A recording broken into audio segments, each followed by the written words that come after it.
Good morning, good afternoon, good evening, whoever you are, wherever you are. Kirk Martin here, His Glory Alone Radio. Not my glory, not your glory, but the glory of the risen Cristo Jesus. I wanted to talk to you about something. I was having a conversation with my good friend Craig the other day, or actually today, just a few hours ago. And we were talking about miracles and what a miracle really is. Now, any of you who know me closely know that last year I almost died 3 times. And basically I was diagnosed with a heart problem, an issue with my heart that literally should have resulted in me dying when I was 35, maybe 40 at most. But somehow I made it to age 58. And the old ticker just said, no mas. And it was a miracle that I walked into the hospital on my own 2 feet. There was several doctors that were very amazed that I got out of the car on my own 2 feet, walked through the parking lot with my wife hand in hand, and then admitted myself into the emergency room. And then I came home then I went to the hospital and they said, we need to do something right away. And long story short, they opened me up and it looked like a bomb went off inside my chest. And they said, we could let you go home, but you're not going to make it. We don't know how you've made it this far. We don't know how you have made it altogether this far. It's a miracle. But we think that you're a candidate to have an aortic valve placed in your chest. I was born with a defect where your aortic valve is a bicuspid instead of a tricuspid, and it was severely diseased. And it just basically wasn't functioning. They figure I'd been dying for 15, maybe 20 years. And they opened me up and they got in there and did their thing. And then while I was in ICU, one lung collapsed. And then a little bit later, another lung collapsed and recovered from that. And then they sent me home after about 3 weeks in ICU. And they forgot to tell me something very crucial.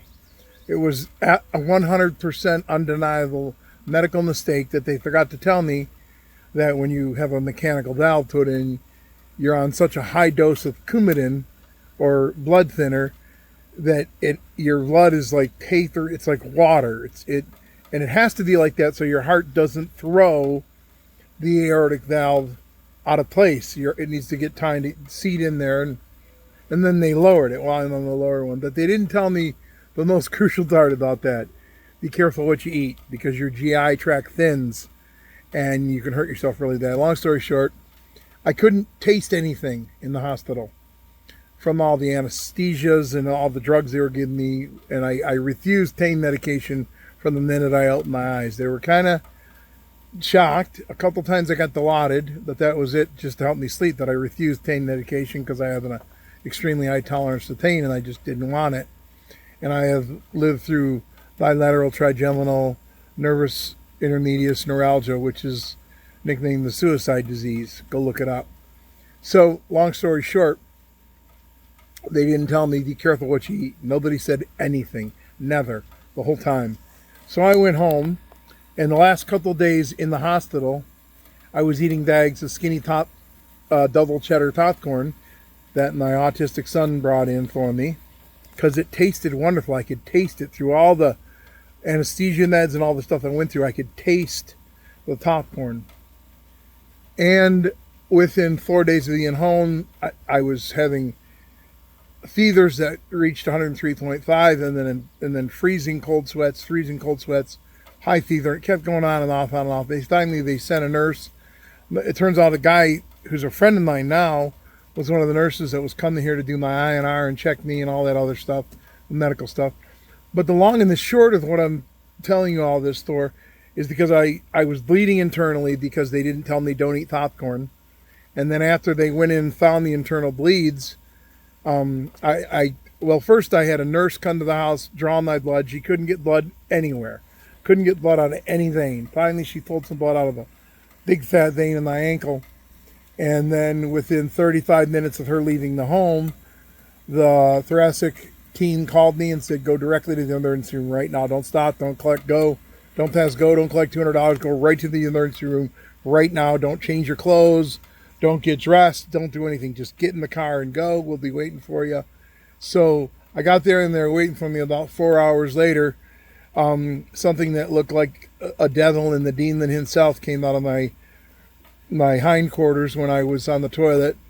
And then within moments, I was blacking out. And the last thing I remember was the physician's assistant from the thoracic team slapping me in the face, jerking me, and saying, "Don't close your eyes, Kirk. Stay with me. Stay with me. Stay with." And I heard, "Nan, I need permission to give your husband blood right now, or he's going to die."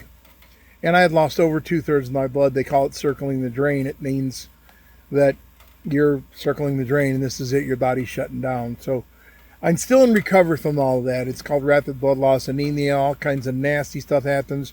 Your brain farts. They're 10 months, 12 months.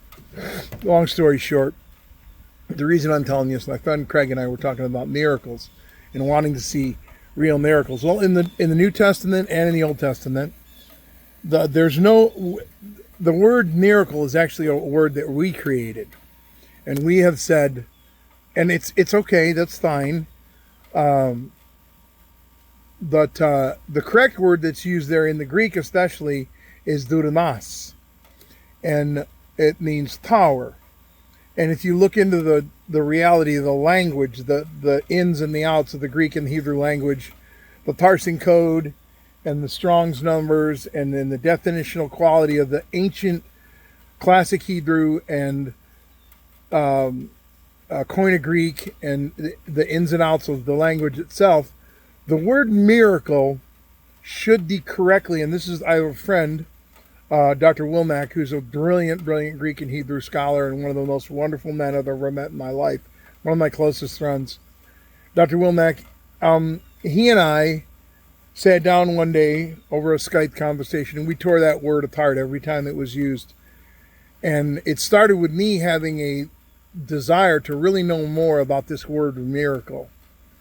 And this is what I came up with, and then I presented it to him, and then together we deciphered it. That I come up with "Hedoxas se dunamas," and what it means is the express, evidentiary, unspoken power of God on display. Let me say that again: the express, evidentiary, unspoken power of God on display. Notice the express, evidentiary.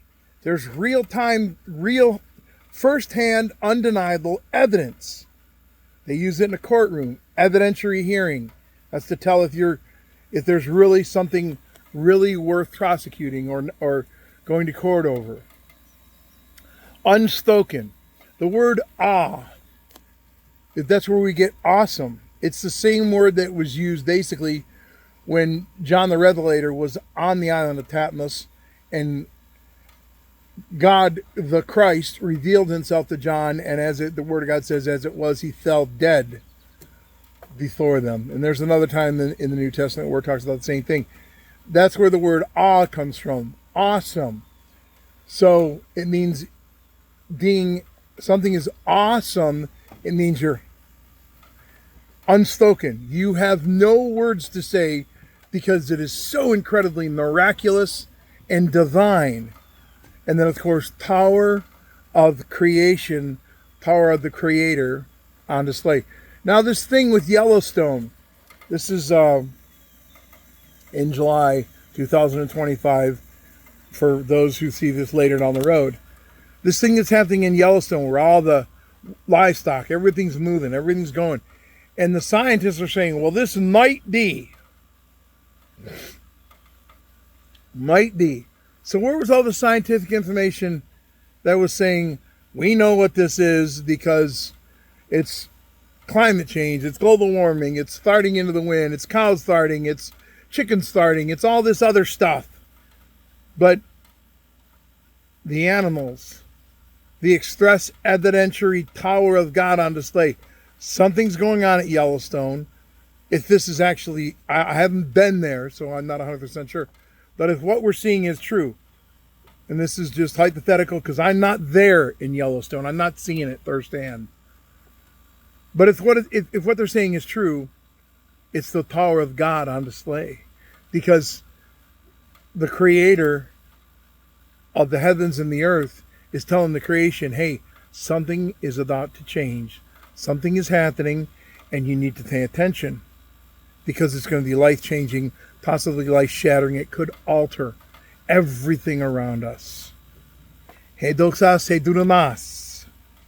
The express, evidentiary, unspoken power of the God on display. Remember that. Take that to your grave with you. Don't ever forget those words.